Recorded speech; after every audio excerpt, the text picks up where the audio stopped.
Ratio के कुछ सवालों को और हल करते हैं। दो संख्याओं का अनुपात 3:5 है। यदि पहली संख्या में 8 और दूसरी संख्या में 7 जोड़ दिया जाता है तो अनुपात 2:3 हो जाता है। प्रत्येक में 6 जोड़े जाने पर उनका अनुपात क्या होगा। यानी दो संख्याएं A और B हैं जिनका अनुपात 3:5 है। जब इनमें पहले में 8 दूसरे में 7 तो इनका अनुपात 2:3 हो जाता है। पहले में हम जोड़ते हैं 8, जो संख्या जोड़ी जाती है तो वो फिर यहाँ माइनस में लिखा जाता है। इसमें भी 7 जोड़ा जा रहा है, जी माइनस में आएगा। अब इसमें क्रॉस प्रोडक्ट लगाएंगे अपन लोग।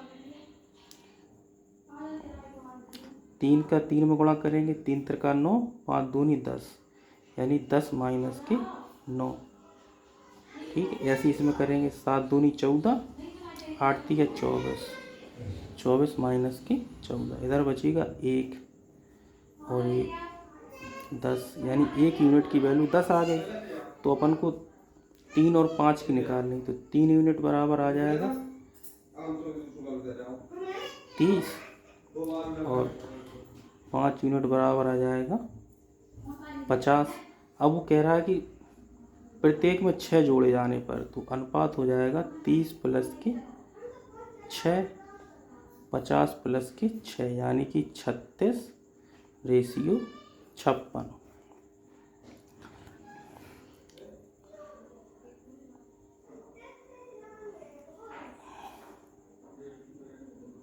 तो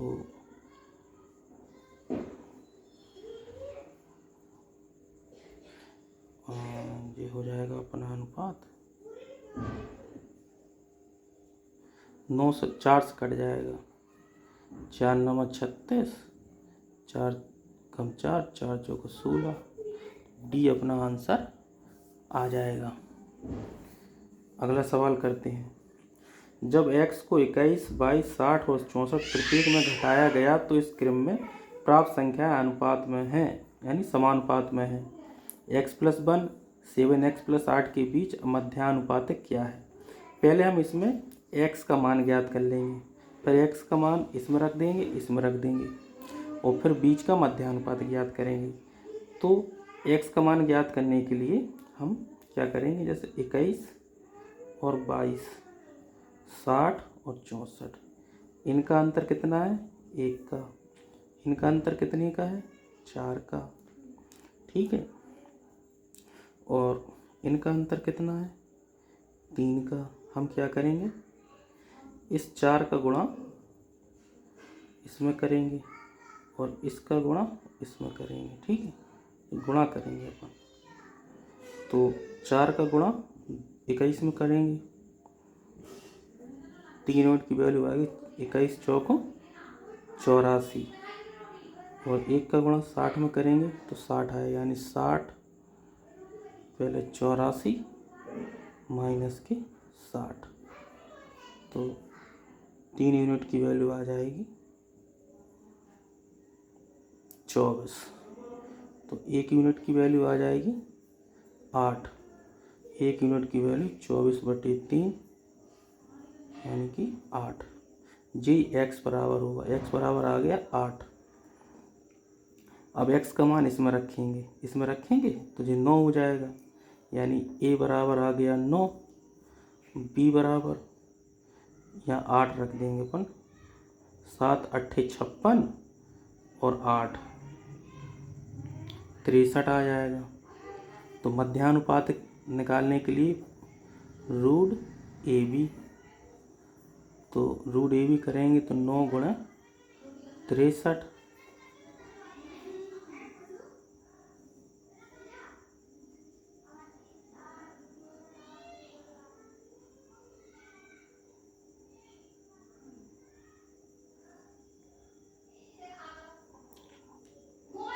आठ 7 56, 64 बचेगा, सॉरी यहाँ 64 आ जाएगा। तो ये 3 गुणे 3 और 8 गुणे 8, तो 3 गुणे 8 बराबर 24, तो अपना आंसर आ जाएगा 24 यानी बी।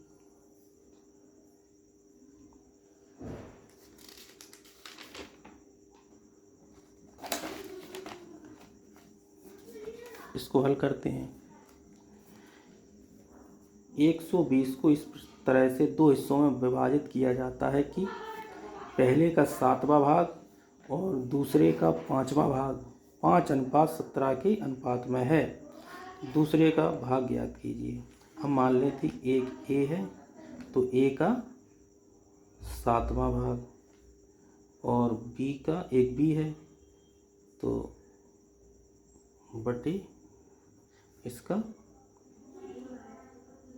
5वां भाग बराबर है 5/17 के। ठीक, तो इनका गुणा होगा जी 5 पर पहुंच जाए, यानी 5a/7b बराबर आ जाएगा 5/17। ठीक, 5 से जी 5 कट जाएगा, तो a/b बराबर आ जाएगा 7/17।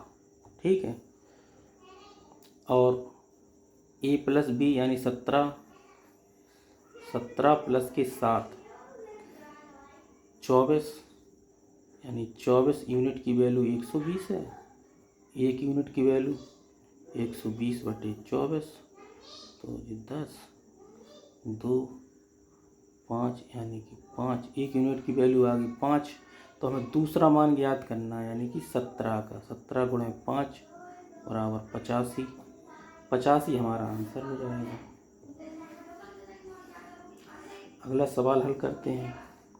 8 पेन और 3 पेंसिल की कीमत 8 पेन और 3 पेंसिल की कीमत 3 पेन और 9 पेंसिल के बराबर है।